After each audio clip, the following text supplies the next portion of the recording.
"You're under arrest, Grandpa." The bailiff didn't say it with malice, he said it with boredom, like this was just another forgetful old man who yelled at the wrong person. But Jack Halden, he didn't flinch, didn't blink, didn't speak, because the war that broke most men only made him quieter, and this wasn't the first time chains had been put on his wrists. In the courtroom, people shifted. One man whispered, "Must have gone off again." A woman scoffed, "Look at him. He probably threatened to blow something up." A juror rolled her eyes. To them, Jack looked like nothing but another relic from a forgotten war, bitter, unhinged, someone they could dismiss without guilt. But what no one knew, not the bailiff, not the clerk, not even the judge, was that this man in chains had once stopped a war, the single shot, and the only witness who knew the truth was on his way to the courthouse, wearing 4 stars on his shoulder and carrying a debt he could never repay. Welcome to Stories Unseen, where silence holds stories the world forgot. Before we go deeper, tell us, where are you watching from? And if you believe forgotten heroes deserve to be remembered, hit that subscribe button and help us tell the stories that matter. The Jefferson County Courthouse wasn't much. Just red brick and faded paint tucked between a worn-out library and a dentist's office. The kind of place where people still wave to strangers, and uniforms still meant something. That morning, the parking lot filled before the sun even broke the roof line. Inside, reporters hovered at the back, waiting for something worth writing about. On the docket, a misdemeanor, a confrontation at a gas station, no weapon, no blood. Just a retired Marine and a younger man with a neck brace. And a shaky story. But the real story hadn't started yet. Because then came the day Jack walked in, cuffed, not resisting, not explaining. Just that stare, the kind that made you feel like you were on trial. A few hearings back, a younger man had screamed in his face. Jack never raised his voice. He just leaned in and whispered something. The man sat down.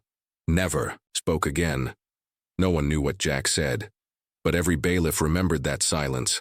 They didn't know the man they'd just called unstable had once pulled the trigger that stopped an invasion, and someone else was on their way.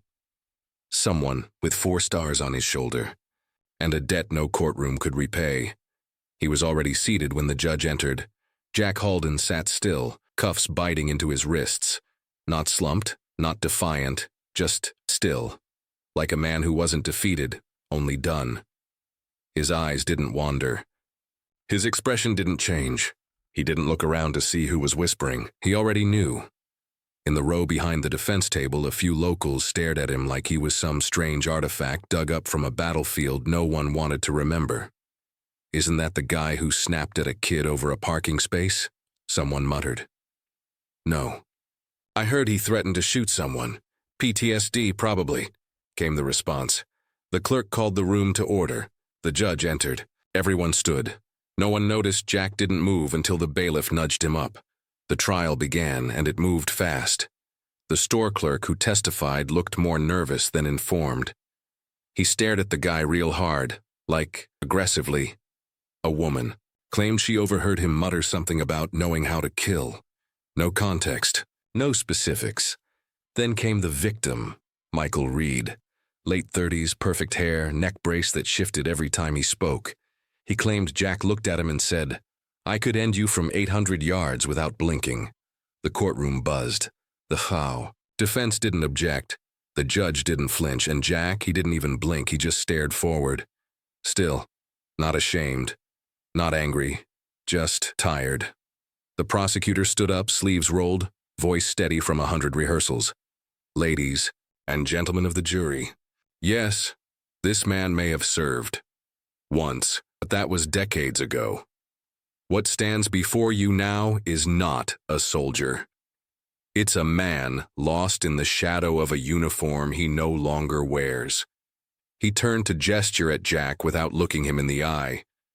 "You think that's honor? That's not heroism, that's intimidation, and it's dangerous." He let the silence hang like a noose waiting for someone to kick the chair. A few jurors nodded. Others avoided eye contact. The public defender didn't speak, didn't rise, didn't even open her file. The judge gave instructions with the coolness of someone checking boxes. No one mentioned medals. No one asked what Jack had actually done. It didn't matter. The verdict hadn't been read, but it had already been written. The bailiff placed a hand on Jack's shoulder. Cameras clicked. Reporters leaned forward. And as Jack was led back toward the holding room, a man stepped out of a black SUV just outside the courthouse doors. He didn't carry a press badge. He didn't speak to anyone, but his collar carried 4 stars, and the look in his eyes said he wasn't here to spectate. He was here to set the record straight. Whispers still rippled across the room when the heavy courthouse doors creaked open, but no one, not the judge, not the clerk, not even the bored bailiff leaning against the rail, noticed the black SUV that had rolled to a stop outside. The man inside didn't check his phone. He didn't fix his uniform. He just stepped out, slow and deliberate. 4 silver stars gleamed on his collar. General Cole Stratton, retired Chief of Special Operations Command. The kind of man who doesn't need an introduction, because the room changes before he speaks. His eyes didn't scan the cameras. They didn't dart toward the media vans or cluster of curious onlookers. They locked onto one name, etched in black ink on the docket: Jack Halden. Inside courtroom 3, the jury had just been sent out. The deliberation room door clicked shut, echoing. Across the chamber, like a gavel dropped too early. A man in the gallery leaned toward a local reporter. "They won't take long," he whispered. He wasn't wrong. Even the judge didn't leave the bench. She sat back down instead, quietly reviewing notes, pretending not to glance at the empty jury box, as if she knew this verdict had already been shaped, not by justice but by perception. In the far corner, Jack sat like a monument no one wanted to admit was sacred. His cuffs had been temporarily removed, but the chain still hung from his belt. His hands were still, his posture straight, his eyes fixed forward, not angry, not broken, just waiting. He looked like a man who no longer needed to be understood, like someone who had accepted that the world only sees what it's told to see. Outside, word was spreading. Someone had posted a photo of Jack online, and now reporters were setting up outside the courtroom doors. Not for justice, but for spectacle. But something unexpected had started to shift. A few old men had begun to gather near the courthouse steps, boots scuffed, postures rigid, silent, watching. They were veterans, men who hadn't seen Jack Halden in years, men who had fought beside him in places the nightly news no longer mentioned. They weren't there to testify. They weren't there for drama. They were there because something didn't feel right. And then, without sirens or escort, the black SUV pulled up. General Stratton walked through the front doors. The clerk at reception stood a little straighter. "The security officer didn't ask for credentials. Where's courtroom 3? He asked, voice calm but immovable. Down the hall, he passed journalists like shadows. One called out, asking if he was with the defense. He didn't respond. Another reporter raised her camera, but lowered it just as fast when she saw his face, because he wasn't just calm. He was carrying something heavy, not guilt, not anger, but something closer to duty, sharpened by urgency. He paused outside the doors of courtroom 3, then opened them without knocking. The judge looked up, confused for only half a second. Then she rose from her bench. The room didn't need an announcement. It just knew. The rules had changed. Every camera in the courtroom turned. The prosecutor rose slowly, blinking, confused, like someone realizing the rules had just changed and he never got the memo. But General Cole Stratton didn't walk toward the judge, didn't even glance at the prosecution.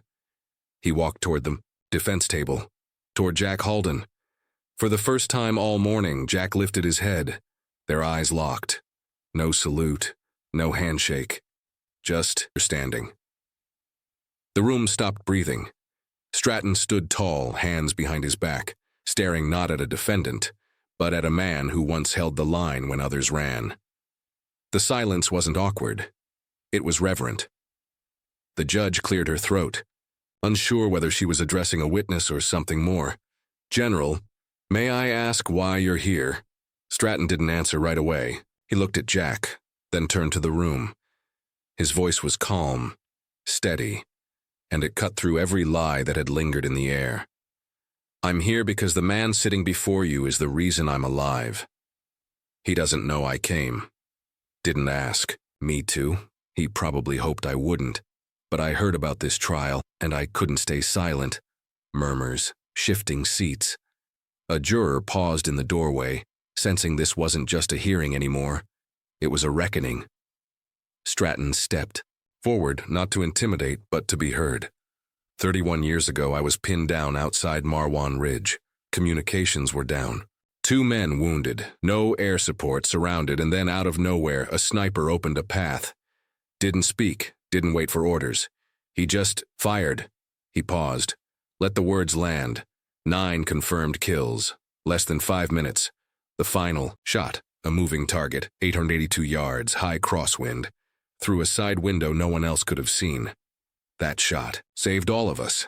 He turned to Jack. That sniper was Gunnery Sergeant Jack Halden.